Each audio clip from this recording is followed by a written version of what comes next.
Hello everyone. देखिए video पूरा complete हो चुका था, उसके बाद बीच में कॉल आने के कारण सारा का सारा जो वीडियो है वो इंटरप्ट हो गया। ये सारी चीज़ें पहले वाली वीडियो में आपको समझा रहा था, जो अब तक नहीं पहुंच पाई उसके लिए माफ़ी चाहता हूं। तो हम कर रहे थे खाद। खाद दो प्रकार का होता है, वर्मी कंपोस्ट और हरी खाद। वर्मी कंपोस्ट के बारे में हमने पढ़ लिया था। वर्मी कंपोस्ट क्या होता है? वर्मी के द्वारा, वर्मी मतलब सूक्ष्म जीव और केंचुओं के द्वारा जो पशुओं का मलमूत्र है, फलों और सब्जियों के छिलके हैं, उनका अपघटन करके ये खाद में परिवर्तित कर देते हैं और उस खाद का छिड़काव किसान के द्वारा खेतों में कर दिया जाता है, जिससे फसल को अधिक उत्पादन प्राप्त होता है। इससे क्या होता है, अपघटन के पश्चात जो खाद बनती है उस खाद के अंदर पोषक तत्वों की मात्रा अधिक होती है और वह पोषक तत्व फसल को प्राप्त हो जाते हैं। दूसरा हरी खाद। हरी खाद क्या होती है? किसान फसल उगाने से पहले खेत के अंदर, मिट्टी के अंदर क्या करता है, कुछ ऐसे पौधे उगाता है जिसे वो फसल के रूप में नहीं चाहिए। इन पौधों की वह 1 या 1.5 फुट तक लंबाई होने के बाद उस मिट्टी की जुताई कर देता है और मिट्टी के अंदर ये पौधे मिल जाते हैं। ये पौधे कौन कौन से होते हैं? ये होते हैं जैसे मूंग, पटसन और गवार।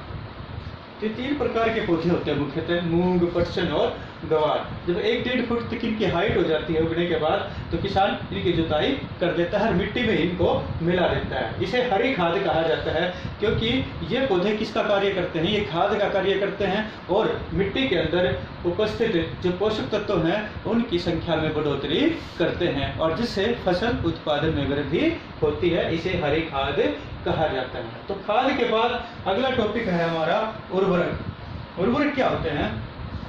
उर्वरक मुख्य रूप से नाइट्रोजन, फास्फोरस और पोटासियम। देखिए 3 लिखे मैंने। N से नाइट्रोजन, P से फास्फोरस और K से पोटेशियम। ये 3 प्रकार के प्रमुख पोषक हैं जो फसल के उत्पादन के लिए अति आवश्यक होते हैं।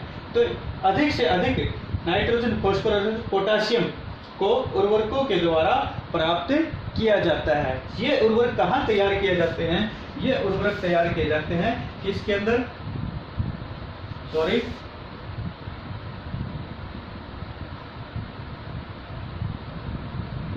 फैक्ट्रियों में तैयार किए जाते हैं। क्या होते हैं? ये एक प्रकार के रसायन होते हैं। तो उर्वरक क्या है? विशेष प्रकार के रसायन हैं जिन्हें फैक्ट्रियों में तैयार किया जाता है और इनसे नाइट्रोजन, फास्फोरस और पोटेशियम जैसे पोषक तत्व मिट्टी को प्राप्त होते हैं और इनका इस्तेमाल खेत के अंदर, मिट्टी के अंदर फसल को अधिक उत्पादन को प्राप्त करने के लिए किया जाता है। तो इन्हें क्या कहते हैं? हम उर्वरक कहते हैं। तो उर्वरक से बहुत अधिक मात्रा में फसल का उत्पादन किया जा सकता है, लेकिन इसका एक नुकसान है। नुकसान क्या है? देखिए जो खाद था, खाद से किसी प्रकार का कोई प्रदूषण नहीं होता है, लेकिन उर्वरकों के इस्तेमाल से जल का प्रदूषण होता है। जल का प्रदूषण कैसे होगा? देखिए उर्वरकों को मिट्टी में मिलाने के बाद अगर वर्षा होती है, बारिश होती है, तो ये उर्वरक बारिश के जल में, मिट्टी के जल में मिल जाते हैं और उस जल को प्रदूषित कर देते हैं, जिसका बहुत अधिक नुकसान जलीय जीवों को होता है। तो उर्वरकों से क्या होता है? प्रदूषण होता है। उसके बाद है हमारा अगला टॉपिक सिंचाई। सिंचाई क्या होता है? फसल को जल देना। तो खेत में फसल को जल देने की प्रक्रिया को सिंचाई कहा जाता है। सिंचाई किसे कहेंगे?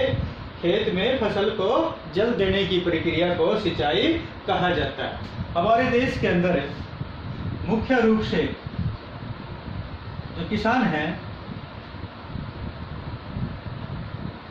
वो किसके ऊपर निर्भर करते थे? पहले जमाने में वर्षा और सिर्फ मानसून के ऊपर निर्भर रहते थे। वर्षा ढंग से हो जाती थी, मानसून समय पर आ जाता था तो किसान की पैदावार अच्छी हो जाती थी, अन्यथा फसल को ढंग से जल है वो सिंचाई नहीं हो पाती थी और जिससे फसल का उत्पादन में गिरावट आती थी। उसके अलावा किसान अन्य साधन जैसे कुएं, तालाब, नदियां या नहरें, इनके द्वारा भी सिंचाई करता रहा है। नहरों का जो खुदाई है इतने बड़े लेवल पर उस समय में नहीं होती थी। आजकल बहुत ज़्यादा मात्रा में नहरें हैं वो विभिन्न क्षेत्रों में पहुंचाई जा चुकी हैं, तो नहरों के विस्तार के कारण भी जो सिंचाई की प्रक्रिया है उसमें बढ़ोतरी हुई है। आजकल किसान के द्वारा सबमर्सिबल और ट्यूबवेल भी लगाए जाते हैं।